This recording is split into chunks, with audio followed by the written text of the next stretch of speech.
Assalamualaikum warahmatullahi wabarakatuh.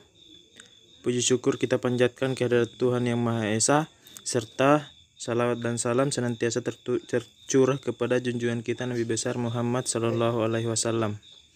Jadi perkenalkan, nama saya Salman, NIM E01180007, kelas A angkatan 2018. Adapun judul jurnal yang kita bahas kali ini ialah optimasi hasil produksi olahan daging sapi dengan menggunakan linear programming. Baiklah, kita masuk ke bagian latar belakang. Tingkat kebutuhan masyarakat akan gizi yang seimbang menyebabkan peningkatan akan kebutuhan pangan menjadi meningkat pula. Nah, definisi dari daging. Daging merupakan salah satu bentuk bahan pangan yang penting yang sangat diperlukan dalam memenuhi kebutuhan gizi yang dimaksud. Kita masuk ke bagian daging yang digunakan. Nah, karena pada penelitian kali ini daging yang digunakan itu daging sapi, karena selain mutu proteinnya tinggi, dalam daging sapi juga terdapat kandungan lemak, mineral, dan zat gizi yang lain dan yang lengkap dan seimbang. Masuk lagi ke bagian pengolahan. Nah, seiring dengan kemajuan ilmu pengetahuan dan teknologi saat ini, daging sapi yang mentah telah banyak diolah, baik menjadi produk setengah jadi maupun produk jadi untuk dikonsumsi. Nah, produk setengah jadi itu dapat berupa potongan-potongan daging kecil yang masih harus diolah lebih lanjut sebelum dikonsumsi.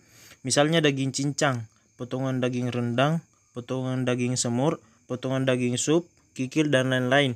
Nah, sedangkan produk jadi itu misalnya daging bakso, sei, dendeng, abon, kornet, dan sebagainya.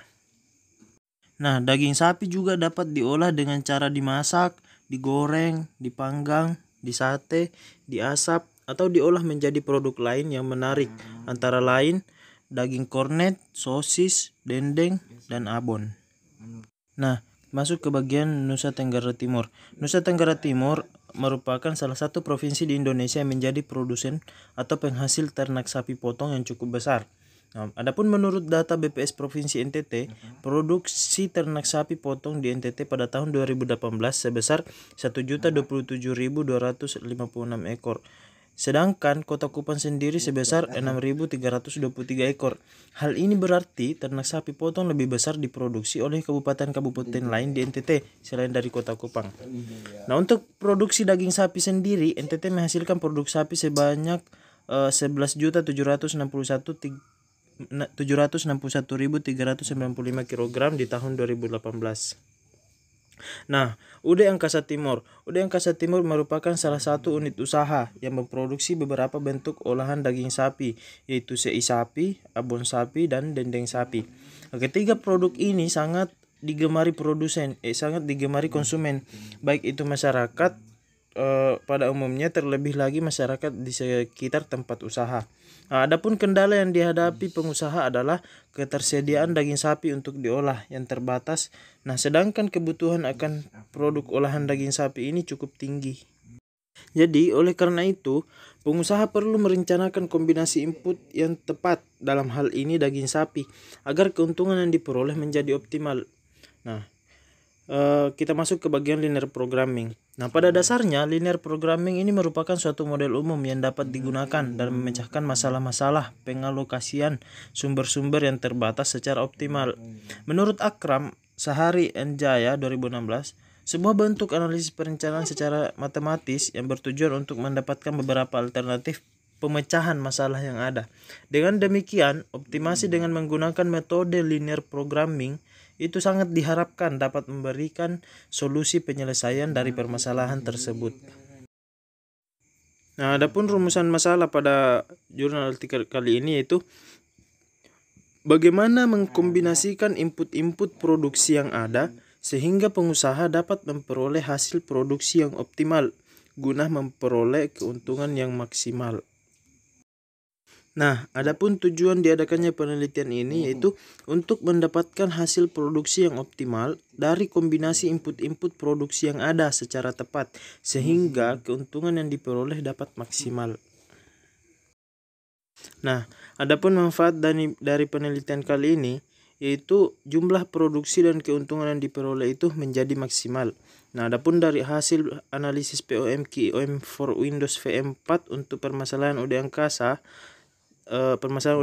Timur itu diperoleh X1 sama dengan 0,8571 kg, X2 sama dengan 1,8033 kg, dan X3 sama dengan 0,2459 kg dengan nilai Z atau keuntungan optimal sebesar Rp7.197.893.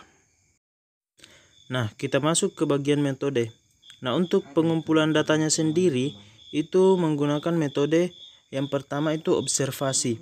Nah, observasi yaitu pengamatan langsung proses kerja produk baik CI, dendeng maupun ambon. Yang kedua itu wawancara. Nah, wawancara ini juga disertai dengan pengisian kuesioner yaitu kepada pemilik usaha maupun pekerja pada usaha tersebut. Nah, yang kedua itu yang menjadi inti dari pembahasan itu menggunakan metode optimasi. Nah, optimasi yaitu adalah suatu tindakan atau proses untuk mencapai hasil yang ideal atau solusi yang dianggap optimal. Nah, sedangkan yang kedua itu linear programming. Nah, linear programming sendiri itu merupakan suatu teknik dalam pengambilan keputusan alokasi sumber daya yang langka secara optimum. Nah, linear programming itu merupakan satu model analisis matematika dalam menentukan pemecahan masalah yang optimal dengan tujuan untuk maksimisasi atau minimisasi sumber daya dengan batasan-batasan tertentu. Adapun kesimpulan pada artikel kali ini yaitu masalah optimasi penggunaan input atau sumber daya dengan menggunakan metode linear programming pada aplikasi POM QM for Windows VM4 dapat memberikan suatu rekomendasi kepada pengusaha untuk dapat mengkombinasikan sumber daya atau input produksi yang dimiliki secara tepat sehingga hasil berupa jumlah produksi dan keuntungan yang diperoleh menjadi maksimal.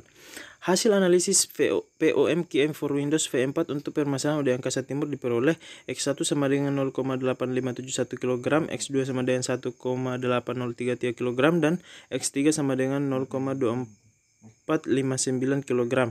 Dan nilai Z atau keuntungan yang sangat optimal itu sebesar Rp7.197.893. Baiklah, kita masuk kepada bagian kelemahan dan kebaruan. Nah, menurut kami kelemahannya itu terletak pada tidak adanya hasil perhitungan dilakukan secara manual, hanya berpatokan pada aplikasi. Nah, bagi pembaca itu bisa saja pembaca dapat lebih memahami itu apabila menggunakan perhitungan manual, juga ada perbandingannya dengan perhitungan manual. Dan juga penelitian ini hanya kan seperti yang dikatakan tadi bahwa produk daging sapi itu banyak olahannya, dapat berupa sosis dan tetapi dia hanya berpatokan pada 3 olahan saja yaitu CI, dendeng, dan abon.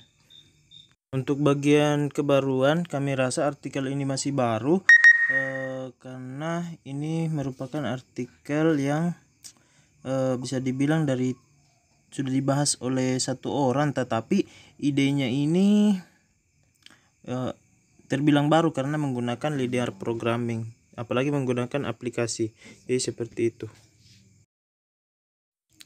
Baiklah, kita masuk kepada bagian tinjauan pustaka.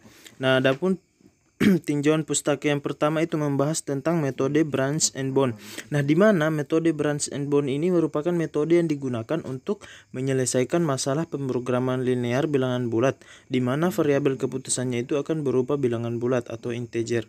Nah, yang kedua itu tinjauan pustaka yang kedua itu digunakan untuk menentukan keuntungan produksi optimal yang dihasilkan menggunakan linear programming dengan mempertimbangkan keterbatasan sumber daya dan jumlah permintaan untuk memaksimalkan profit.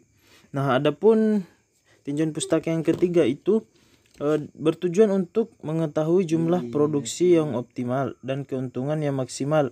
Nah, metode analisis data menggunakan pemrograman linear dengan perhitungan menggunakan QM/POM. Nah, adapun tinjauan pustaka yang keempat itu hal ini dijadikan referensi dan telah dituliskan dalam artikel, yakni itu mengemukakan daging sapi juga dapat diolah dengan cara dimasak, digoreng, dipanggang, disate, diasap atau diolah menjadi produk lain yang menarik, antara lain daging, kornet, sosis, dendeng, dan abon. Nah, adapun tinjauan pustaka yang kelima itu digunakan untuk menerapkan linear programming dengan pemecahan masalah menggunakan metode simplex secara manual dan menggunakan program POM-QM for Windows. Nah, adapun tinjauan pustaka yang keenam itu untuk menentukan solusi optimum dalam menyelesaikan permasalahan sumber daya, pendelegasian serta pengambilan keputusan yang dihadapi, baik itu sehari-hari di dunia kerja maupun dalam bisnis dengan programming linear, metode grafik, dan metode simplex. Nah, yang terakhir itu catatan satu paragraf. Dari studi kasus menunjukkan bahwa UD Angkasa Timur memproduksi 3 jenis produk, yaitu produk CI dalam sekali produksi, X2 itu produk denden dalam sekali produksi, X3 produk abon dalam sekali produksi. Nah, data dikumpulkan dengan menggunakan beberapa metode antara lain observasi atau pengamatan langsung proses kerja produk baik CI, dendeng maupun abon. Yang kedua, wawancara dan pengisian kuesioner dengan pemilik usaha maupun pekerja pada usaha tersebut. Ketiga, optimasi adalah suatu tindakan atau proses untuk mencapai hasil yang ideal atau solusi yang dianggap optimal. Linear programming merupakan suatu teknik dalam pengambilan keputusan alokasi sumber daya yang langka secara optimum. Saifuddin T. 2011, linear programming merupakan suatu model analisis matematika dalam menentukan pemecahan masalah yang optimal dengan tujuan untuk maksimisasi atau minimisasi sumber daya dengan batasan-batasan tertentu. Nah, lanjut. Masalah optimasi penggunaan input atau sumber daya dengan menggunakan metode linear programming pada aplikasi POM-QM for Windows V4 dapat memberikan suatu rekomendasi kepada pengusaha untuk dapat mengkombinasikan sumber daya atau input produksi yang dimiliki secara tepat, sehingga hasil berupa jumlah produksi dan keuntungan yang diperoleh menjadi maksimal. Hasil analisis POM-QM for Windows V4 untuk permasalahan UD Angkasa Timur diperoleh X1 sama dengan 0,8571 kg, X2 sama dengan 1,8033 kg, dan X3 sama dengan 0,2459 kg, dan nilai Z atau keuntungan optimal sebesar Rp7.197.893. Jadi kalau masalah kelemahan dan kebaruan, kami rasa kelemahan terletak pada tidak adanya perbandingan antara hasil yang diperoleh apabila menggunakan perhitungan manual dan menggunakan aplikasi. Kalau kebaruan itu idenya yang baru dan juga artikel ini terbilang masih baru. Cukup sekian presentasi kali ini. Mohon maaf atas segala kekurangan. Billahi taufiq wal hidayah. Wassalamualaikum warahmatullahi wabarakatuh.